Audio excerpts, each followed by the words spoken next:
15वां अध्याय। फूल गोभी की चोरी। गुरुदेव, आपके लिए भेंट। इन 6 बड़ी बड़ी फूल गोभियों को मैंने अपने हाथों से लगाया था और इनकी देखभाल उसी ममता के साथ की थी जैसे कोई मां अपने बच्चे की देखभाल करती है।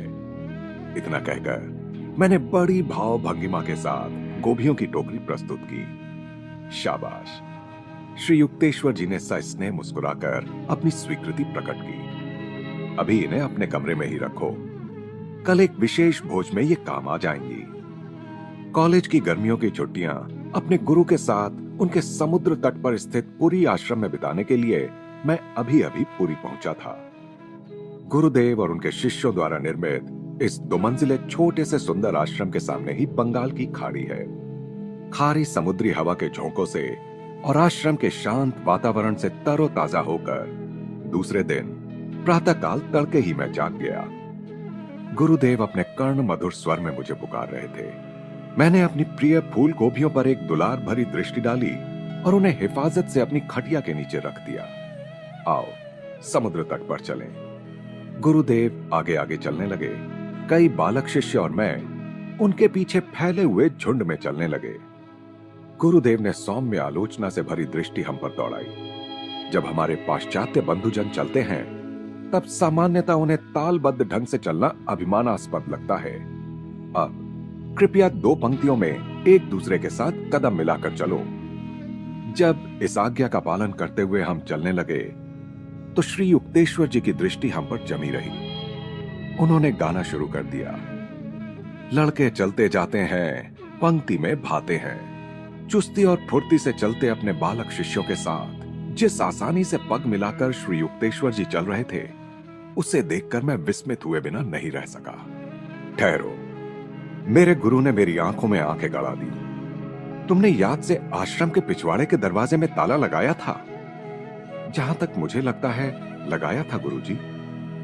होठों पर दबी मुस्कुराहट लिए श्री युक्तेश्वर जी चंद मिनटों के लिए चुपचाप खड़े रहे। नहीं, तुम भूल गए, आखिर वे बोले। ईश चिंतन को सांसारिक लापरवाही का बहाना नहीं बनाया जा सकता। तुमने आश्रम की सुरक्षा के अपने कर्तव्य की अवहेलना की है। तुम्हें सजा मिलनी ही चाहिए। जब उन्होंने आगे कहा कि तुम्हारी 6 फूल गोभियां शीघ्र ही 5 बन जाएंगी, तो मुझे लगा वे कोई गूढ़ मजाक कर रहे हैं। गुरुदेव का आदेश पाकर हम लोग वापस मुड़े और उसी प्रकार पंक्तिबद्ध चलते हुए आश्रम की ओर चल दिए। जब आश्रम के पास पहुंचे तो गुरुदेव ने कहा, यहां थोड़ी देर ठहरो। मुकुंद, अपनी बाईं तरफ अहाते के उस पार की सड़क को देखते रहो। अभी वहां एक आदमी पहुंचेगा, वही तुम्हारी सजा का माध्यम बनेगा। इन अगम्य शब्दों पर मन में उत्पन्न हुई परेशानी को मैंने मन में ही दबा लिया। सड़क पर शीघ्र ही एक किसान दिखाई पड़ा। वह अपने हाथ इधर उधर उछालकर निरर्थक भाव भंगिमाएं बनाता हुआ हास्यास्पद ढंग से नाच रहा था। कौतूहल से लगभग जड़ सा बना मैं उस हास्यप्रद दृश्य को एकटक देखता रहा। जैसे ही वह आदमी सड़क पर ऐसे स्थान पर पहुंचा जहां से वह हमारी दृष्टि से ओझल हो जाता, श्री युक्तेश्वर जी ने कहा, अब वह लौटकर वापस आएगा। उस किसान ने तुरंत अपनी दिशा बदल दी और आश्रम के पिछवाड़े की ओर चल पड़ा। रेत के एक मैदान को पार कर वह पीछे के दरवाजे से आश्रम में घुस गया। जैसा कि मेरे गुरु ने कहा था, मैंने दरवाजे में ताला नहीं लगाया था। शीघ्र ही वह आदमी मुझे बहुमूल्य लगने वाली मेरी एक गोभी हाथ में लिए बाहर आ गया। अब वह संपत्ति की महिमा से पूर्ण होकर संभ्रांत ढंग से चलने लगा। इस हास्य नाटिका का घटनाक्रम, जिसमें मेरी भूमिका एक लूटे जा रहे किंकर्तव्य विमूढ़ व्यक्ति की सी प्रतीत हो रही थी, इतना हतबुद्ध कर देने वाला भी नहीं था कि मैं गुस्से में आकर चोर का पीछा करना भूल जाऊं। सड़क की ओर आधी दूर ही मैं पहुंचा था कि गुरुदेव ने मुझे वापस बुला लिया। हंसी के मारे सिर से पांव तक उनका सारा शरीर हिल रहा था। बार बार उमड़ पड़ती हंसी के ठहाकों के बीच उन्होंने बताया, उस बेचारे पगले को एक फूल गोभी चाहिए थी। मैंने सोचा, उसे तुम्हारी असुरक्षित छोड़ दी गई गोभियों में से एक मिल जाए तो अच्छा ही होगा। मैं दौड़कर अपने कमरे में पहुंचा। वहां मैंने देखा कि उस चोर ने, जो स्पष्टतः केवल सब्जी चोर ही प्रतीत हो रहा था, कंबल पर खुलेआम पड़ी मेरी सोने की अंगूठियों, घड़ी और पैसे को छुआ तक नहीं था। इसके बदले वह रेंग कर खटिया के नीचे घुस गया था, जहां बाहर से बिल्कुल भी दिखाई न देने वाली गोभियों की वह टोकरी थी जिसमें उसे अपनी एकमात्र मनोवांछित वस्तु मिल गई। उस दिन शाम को मैंने इस घटना को समझाने का अनुरोध श्री युक्तेश्वर जी से किया। मुझे लग रहा था कि इस घटना में कुछ सामान्य स्तर पर समझ में न आने वाली बातें थीं। मेरे गुरु ने धीरे धीरे सिर हिलाया। किसी दिन यह बात तुम्हारी समझ में आ जाएगी। विज्ञान शीघ्र ही इन गुप्त नियमों में से अनेकों को खोज निकालेगा। कुछ वर्षों बाद जब रेडियो की चमत्कारपूर्ण ध्वनि विस्मय चकित विश्व में गूंजने लगी, तो मुझे गुरुदेव की भविष्यवाणी स्मरण हो आई। काल और देश की युगों पुरानी कल्पना का उन्मूलन हो गया। किसी का घर इतना छोटा नहीं रहा कि उसमें लंदन या कोलकाता प्रविष्ट ना हो सके। मानव की सर्वव्यापकता के एक पहलू के निर्विवाद प्रमाण के आगे मंदतम बुद्धि भी विस्तारित हो गई। फूल गोभी हास्य नाटिका के कथानक को रेडियो की सादृश्यता से सर्वोत्तम ढंग से समझा जा सकता है। मेरे गुरु एक परिपूर्ण मानव रेडियो थे। विचार और कुछ न होकर केवल आकाश यानी ईथर में संचरण करने वाले सूक्ष्म स्पंदन हैं। जिस प्रकार रेडियो एकदम सही स्टेशन मिलाते ही हर दिशा से आने वाले हजारों अन्य कार्यक्रमों में से आपको जो गाना सुनना है वह पकड़ लेता है, उसी प्रकार विश्व में विचारों को प्रसारित करने वाले मानव मनों के असंख्य विचारों में से एक अचूक प्रसंगोचित विचार यानी फूल गोभी के लिए लालायित उस अर्ध विक्षिप्त मनुष्य के विचार के प्रति श्री युक्तेश्वर जी उस समय अत्यंत संवेदनशील रूप से ग्रहणशील हो गए थे। समुद्र तट की ओर चलते समय जैसे ही गुरुदेव ने उस किसान की साधारण लालसा के विचार को पकड़ा, वैसे ही वे उस लालसा की पूर्ति करने के लिए तैयार हो गए। उनकी दिव्य दृष्टि ने शिष्यों को दृष्टिगोचर होने के पहले ही सड़क पर नाचते आ रहे उस आदमी को देख लिया था। आश्रम के दरवाजे में ताला लगाने की मेरी भूल से गुरुदेव को मुझे अपनी प्रिय गोभियों में से एक से वंचित कर देने का सहज बहाना मिल गया था। इस प्रकार एक ग्राही यंत्र का काम करने के बाद श्री युक्तेश्वर जी ने अपनी अत्यंत शक्तिशाली इच्छा शक्ति को प्रयुक्त कर एक प्रसारण यंत्र का काम किया। उस भूमिका में उन्होंने उस मनुष्य को अपनी दिशा बदलने और केवल एक फूल गोभी के लिए एक निश्चित कमरे में जाने का सफलतापूर्वक निर्देश दिया। अंतर्ज्ञान आत्मा का मार्गदर्शन है, जो मनुष्य के मन में तब स्वाभाविक रूप से प्रकट होता है जब वह शांत होता है। लगभग हर व्यक्ति को कभी ना कभी कोई सच्चा पूर्व संकेत मिलने का अनुभव है, जिसका कोई स्पष्टीकरण नहीं होता, या कभी ना कभी लगभग हर व्यक्ति ने किसी दूसरे व्यक्ति को अपने विचार सटीक रूप से संप्रेषित किए हैं। चंचलता या अशांति की खरखराहट से मुक्त हुआ मानव मन जटिल रेडियो यंत्रावली के समस्त कार्य करने में समर्थ हो जाता है, जिसमें वह विचारों को भेज भी सकता है और ग्रहण भी कर सकता है तथा अवांछनीय विचारों को अंदर आने से रोक भी सकता है। जिस प्रकार किसी रेडियो प्रसारण केंद्र की शक्ति इस पर निर्भर करती है कि वह कितनी विद्युत शक्ति को काम में ला सकता है, उसी प्रकार मनुष्य रूपी रेडियो की प्रभावकारिता हर व्यक्ति में विद्यमान इच्छा शक्ति पर निर्भर करती है। सभी विचार हमेशा के लिए ब्रह्मांड में स्पंदित होते रहते हैं। गहन एकाग्रता के द्वारा सिद्ध पुरुष किसी भी मनुष्य के विचारों को जान सकता है, चाहे वह मनुष्य जीवित हो या मृत। विचार किसी व्यक्ति में नहीं बल्कि सृष्टि में अवस्थित है। किसी सत्य का सृजन नहीं किया जा सकता, केवल उसे जाना जा सकता है। मनुष्य के गलत विचार उसके विवेक की छोटी बड़ी त्रुटि के परिणाम है। योग विज्ञान का लक्ष्य मन को शांत करना है, ताकि विकार रहित होकर वह अंतर्वासी परमात्मा की अमोघ मंत्रणा सुन सके। रेडियो और टेलीविजन के कारण लाखों लोग घर बैठे ही सुदूर स्थित लोगों की आवाज तत्क्षण सुन सकते हैं और उन्हें देख भी सकते हैं, जो इस बात का प्रथम अस्फुट सा वैज्ञानिक संकेत है कि मनुष्य सर्वत्र व्याप्त आत्मा है। यद्यपि अहंकार बर्बरतम तरीकों से उसे अपना दास बनाए रखने का यत्न करता है, तथापि मनुष्य किसी स्थान में आबद्ध शरीर नहीं बल्कि तत्व रूप से सर्वव्यापी आत्मा है। शरीर विज्ञान में नोबेल पुरस्कार प्राप्त चार्ल्स रॉबर्ट रिशे ने कहा है, अत्यंत विचित्र, अत्यंत विस्मयकारी, अत्यंत असंभाव्य प्रतीत होने वाली बातें अभी भी प्रत्यक्ष सामने आ सकती हैं, जिनके एक बार प्रतिष्ठापित हो जाने पर हमें उसी तरह आश्चर्य नहीं होगा जिस तरह गत एक शताब्दी के दौरान विज्ञान द्वारा किए गए आविष्कारों पर नहीं होता। ऐसा मान लिया जाता है कि जिन चमत्कारिक घटनाओं को हम अब बिना विस्मित हुए स्वीकार कर लेते हैं, वे हमारी उत्कंठा को इसलिए उत्तेजित नहीं कर पाती कि उन्हें हम भली भांति समझ चुके होते हैं। पर बात ऐसी नहीं है। यदि हमें अब वे चकित नहीं करती, तो इसका कारण यह नहीं है कि वे भली भांति हमारी समझ में आ चुकी हैं, बल्कि उसका कारण यह है कि वे हमारे लिए अपरिचित हो चुकी हैं। क्योंकि यदि ऐसा हो कि जो बातें हमारी समझ में ना आए वे हमें चकित करती रहें, तो हमें हर बात पर, हवा में उछाले गए पत्थर के गिरने पर, बीज से वट वृक्ष बन जाने पर, गर्मी पाकर पारे के फैलने पर, चुंबक की ओर लोहे के खिंचने पर आश्चर्यचकित होना चाहिए।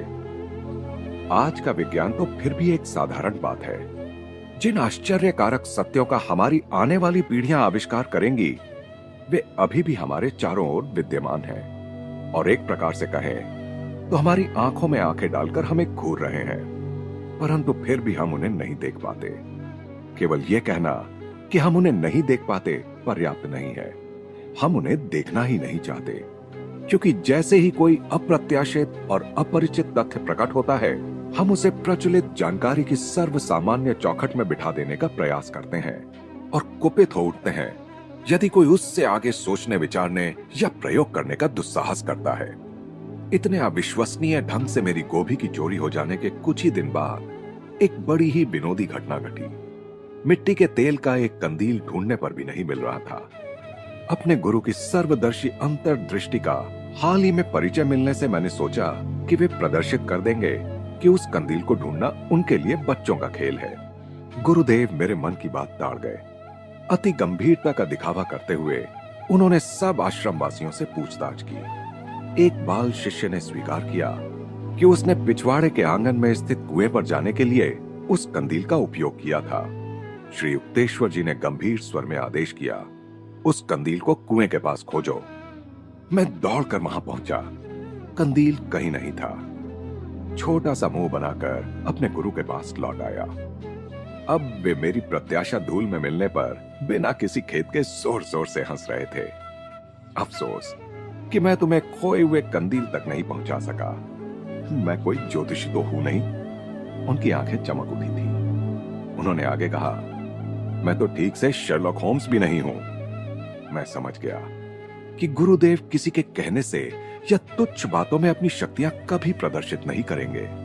हंसी खुशी कई सप्ताह तेजी से बीत गए। श्री युक्तेश्वर जी का एक नगर संकीर्तन शोभा यात्रा निकालने का विचार था। उन्होंने मुझसे नगर की सड़कों तथा समुद्र तट से शिष्यों की शोभा यात्रा ले जाने के लिए कहा।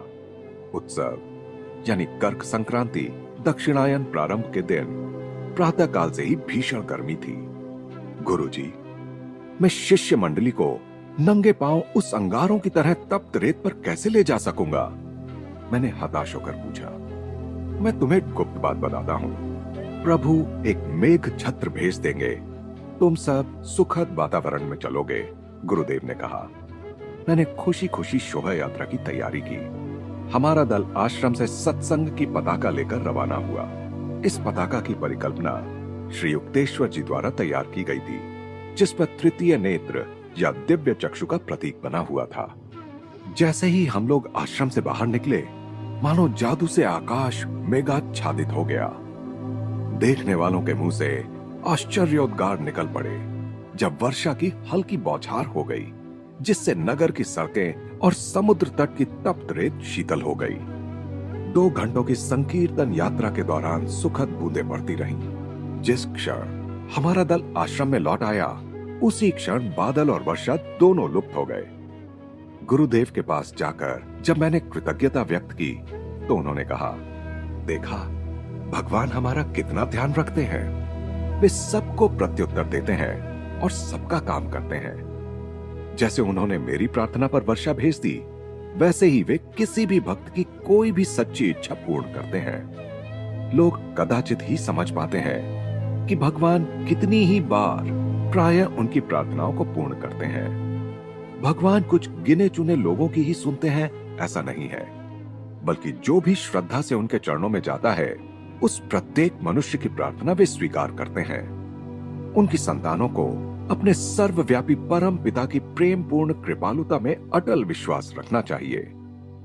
श्री युक्तेश्वर जी संपात यानी शारदीय विषुव और वासंतिक विषुव और अयन संधि यानी मकर संक्रांति, उत्तरायण, कर्क संक्रांति, दक्षिणायन के दिन 4 वार्षिक उत्सवों का आयोजन करते थे।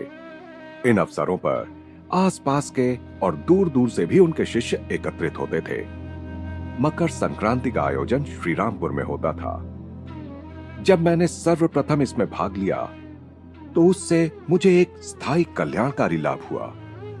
प्रातःकाल सड़कों पर नंगे पांव शोभा यात्रा के साथ उत्सव आरंभ हुआ। सैकड़ों शिष्य मधुर स्वर में भजन कीर्तन कर रहे थे। कुछ वादक बांसुरी और खोल करताल पर उनकी संगत कर रहे थे। हमारी गूंजती हरि नाम स्तुति की ध्वनि को सुनकर नगरजन खुशी से अपने नीरस कर्तव्यों को छोड़कर रास्ते में पुष्प वृष्टि कर रहे थे। अनेक रास्तों से घूमते हुए यह शोभा यात्रा आश्रम के आंगन में आकर समाप्त हुई। वहां हम अपने गुरु को चारों ओर से घेरकर नामगान करते रहे। उस समय ऊपर के बरामदों से कुछ शिष्य हम सब पर गेंदे के फूल बरसा रहे थे। बहुत से अतिथि आश्रम में ऊपर गए, जहां उन्हें पनीर और संतरे से बनी खीरनुमा मिठाई दी गई।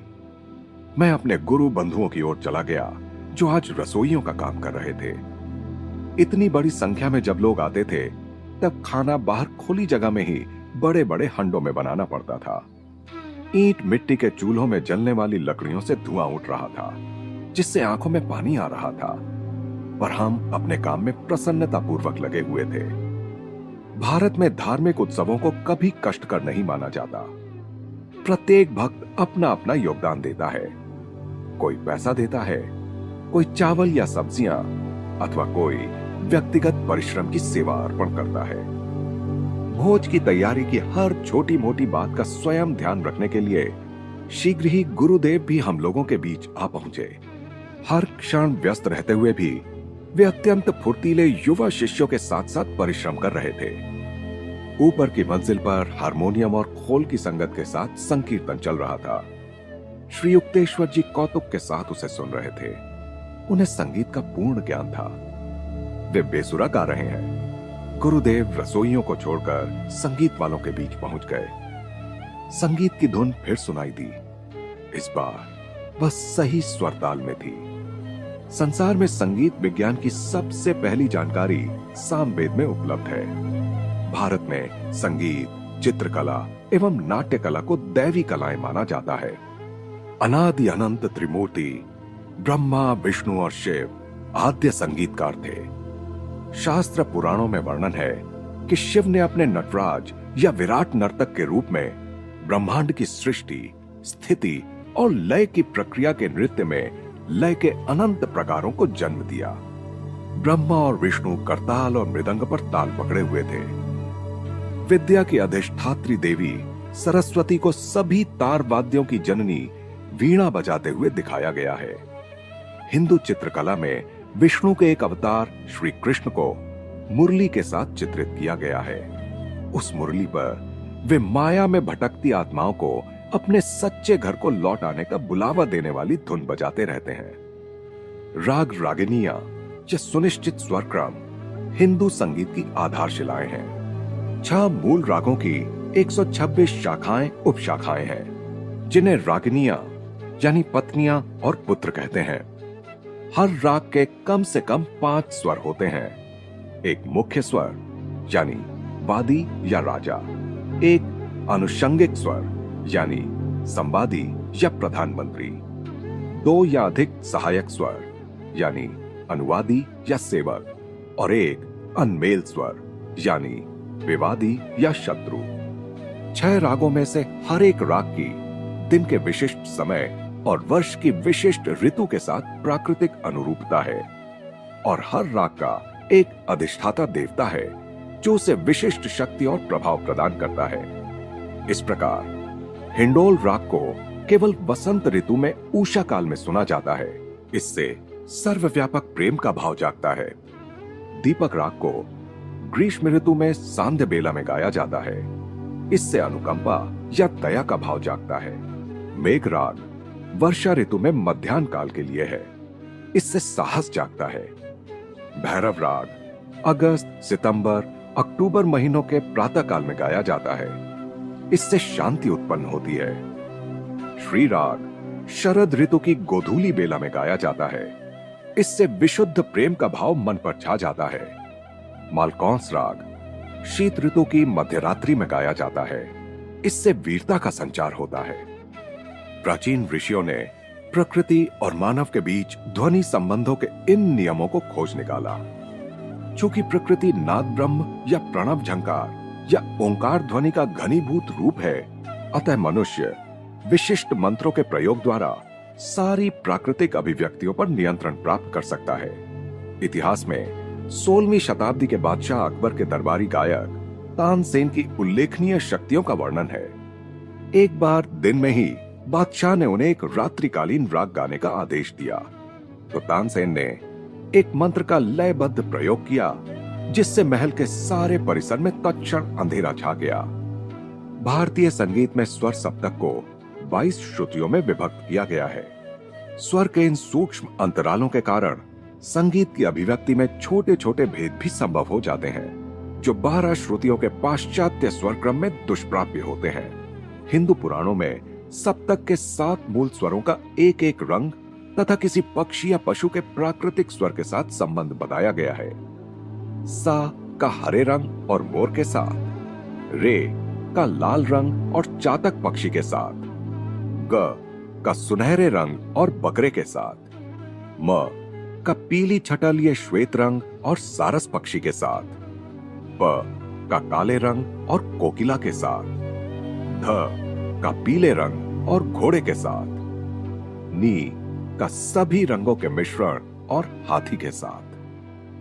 भारतीय संगीत में 72 थाट या आधार स्वर समूह हैं। संगीतज्ञ के लिए किसी राग को लेकर उस राग की सीमा के अंतर्गत अपनी प्रतिभा के अनुसार संगीत निर्माण करने की अनंत संभावनाएं रहती हैं। वह उस राग के भाव को केंद्र में रखकर उसके चारों ओर अपनी मौलिकता की सीमा तक उसे सजाता है। हिंदू संगीतज्ञ पहले ही निर्धारित किए जा चुके स्वरों को पढ़ पढ़कर संगीत का निर्माण नहीं करता। वह हर वादन या गायन के समय राग के ढांचे को नए सुरों के वस्त्र पहनाता है, और यह प्रायः एक ही धुन को लेकर करता है, जिसमें वह सूक्ष्म स्वरों और लय के विभिन्न प्रकारों को बार बार प्रयुक्त कर उन्हें निखारता है। पाश्चात्य संगीत रचनाकारों में बाक ने स्वल्प विविधता के साथ सैकड़ों जटिल तरीकों से सुरों की पुनरावृत्ति की सुंदरता और उसकी शक्ति को पहचान लिया था। संस्कृत साहित्य में 120 तालों का वर्णन है। परंपरा के अनुसार हिंदू संगीत के प्रथम आचार्य माने जाने वाले भरत मुनि भारद्वाज के बारे में कहा जाता है कि उन्होंने कोकिला के गीत में ही 32 तालों का शोध किया था। ताल या लय का मूल मानव शरीर की गति पर आधारित है। चलने का दुगना समय तथा निद्रावस्था में श्वासोच्छ्वास का तिगना समय, जब श्वास की लंबाई प्रश्वास से दुगनी होती है। भारतवर्ष में प्राचीन काल से ही मानव के कंठ स्वर को ध्वनि का सर्वांगपूर्ण साधन माना गया है। अतः हिंदू संगीत प्रधानतः कंठ स्वर के 3 सप्तकों में ही प्रतिबद्ध है। इसीलिए हिंदू संगीत में स्वर संगति यानी एक साथ उत्पन्न होने वाले स्वरों का परस्पर संबंध की अपेक्षा स्वर क्रम यानी क्रमानुसार उत्पन्न होने वाले स्वरों का परस्पर संबंध पर बल दिया गया है।